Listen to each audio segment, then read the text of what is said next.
Hey there, friends. It's Bill MacDonald, the Reading and Writing Doctor. Today, we're doing part 2 of my 4-essay example of how to get a 4 using a personal example, which we just did, a hypothetical, current event, and historical examples.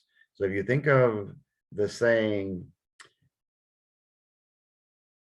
pirates have cool hair, pirates have cool hats, or pirates have cool hooks, you can think of personal, hypothetical, current event, or historical event. There's 4 different types of examples you can use, but what I'm going to be teaching in these 4 essays is how to zoom in and say, even though I've got a thesis and I've got 2 eyes, I only need to have 1 idea to go with that topic.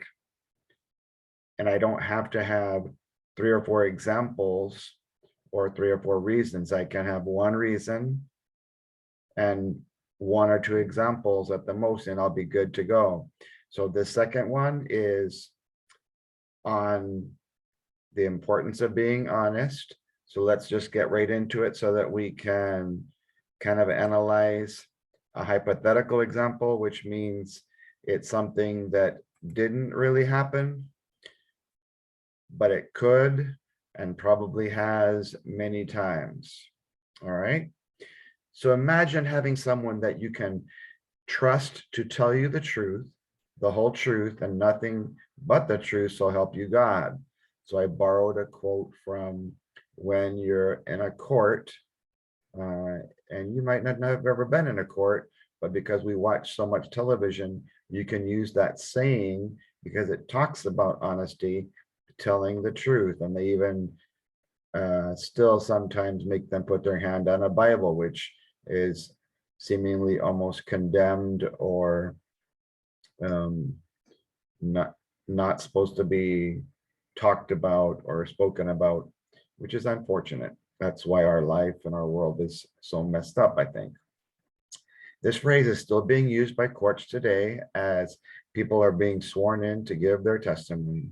They even have to place their hand over a Bible where they say these words. So I guess I didn't really need to tell you all that since I was mentioning it to you in my introduction. Honesty is probably, here comes my thesis statement, the most critical quality you can possess if you want to have and keep friends. So honesty is there, that it's a critical quality to possess instead of important. And the effect is if you want to have and keep friendships and relationships. So then I want to have to tell you why and give you 1 example about when you share secrets with people, they need to be a good friend and be honest enough to keep the secret between you and them and not do what is commonly known as gossiping, which is done in many situations. Even in church, they'll say, oh, could we please pray for brother so-and-so? He and his wife are going through blah, blah, blah. And you could have said that privately to 1 person maybe and put in prayer, but we have this mystique or this vendetta or idea that we have to be the one who knows the most about everything and everyone. So we sometimes talk about people behind their back. And just as a side note, if you're going to say something about someone instead of to them, make sure it's nothing but positive. If you have something against that person, apply the Matthew 18 concept of going to that person one-on-one and sharing your frustration and kind of work it out between the 2 of you. And then step 2 says, get 2 or 3 people as a witness, and then you can take it before a whole group or before a whole church if you still can't have it resolved. So let's see how we talk about this in the body. No one likes to be lied to straight to their face. It is heartbreaking when you find out later that someone has been telling you one thing, but has been doing or saying another behind your back or other people. So what you're trying to do is get the reader to relate to an actual example that often happens in real life friendships and relationships. Let's say you share some extremely personal information with your friend, your best friend. So here comes the example, sharing personal information. So should you keep this vague or should you explain it? Well, if you don't explain the example right there, that's what you're going to call your box. And you're going to teach your kids, I need you to explain and explode that example before moving on to another one, or don't even move on to another one. Just write that example, explain it, and explode it with higher vocabulary and voice, and then transition to your conclusion. You expect them to treat you with the utmost respect vocabulary and not blab vocabulary or secret to the entire world hyperbole. Perhaps you even went through the trouble of making them do a pinky promise. The voice that shows how certain people make agreements. Sometimes it's spitting on your hand and then shaking, whatever works for you. To not tell a soul, to try to go back on that later and spill the beans idiom to someone else is called lying, even if you only told one person. It's pathetic opinion to find out that a person you thought was your best friend in the whole world was actually stabbing you in the back opinion. Okay? And idiom, you know, best friend is an opinion. Stabbing in your back is an idiom. They're not literally doing that, hopefully. It just feels like it.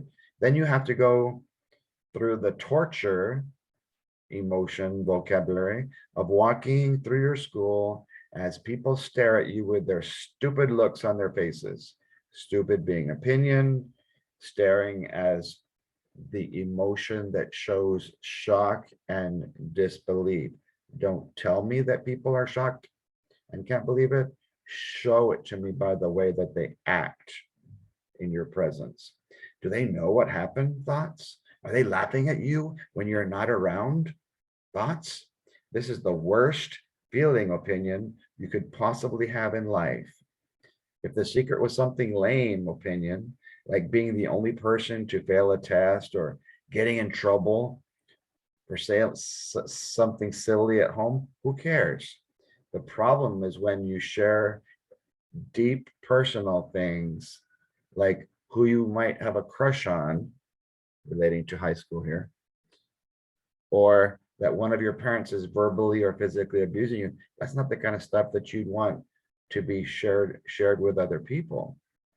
And so if you were wanting to go more into detail in that one, then maybe skip the one about the crush and things, and then go into depth about the despair and the heartbreak that's going to happen when people find out that you're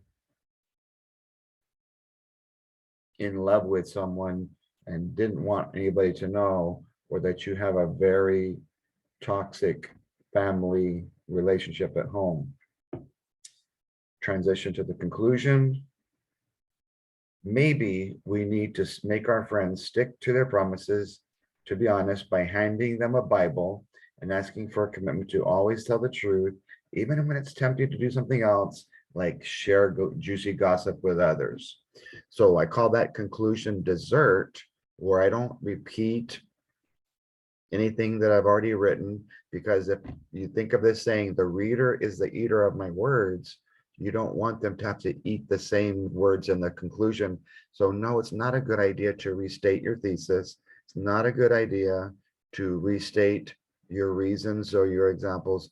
Rephrase in some way and reflect and talk about how the world would be better. And what we did there was a tie-in strategy. I kind of mentioned the idea about the Bible and saying, okay, well, if we're going to do that in court, maybe we need to do that in life. And I kind of made that connection to something I used in my introduction without repeating it word for word. So for those of you who are trying to teach your kids how to zoom in, this is on YouTube, so you can have them look and see, what is it that I can write that has an example that I explain and explode with the higher vocabulary and the voice, and I intentionally threw in words like idiom and opinion and emotions and vocabulary, so you can see what is it that's going to turn a 2 into a 3 or a 3 into a 4. So be a good person, like this video on YouTube, share it with your expository and or persuasive teacher friends across Texas and the United States, so that we can all get more specific GPS, get pretty specific when we're trying to explain what we think, feel, and believe about a topic with our idea. This one, keeping your promises to friends and family members. Take care.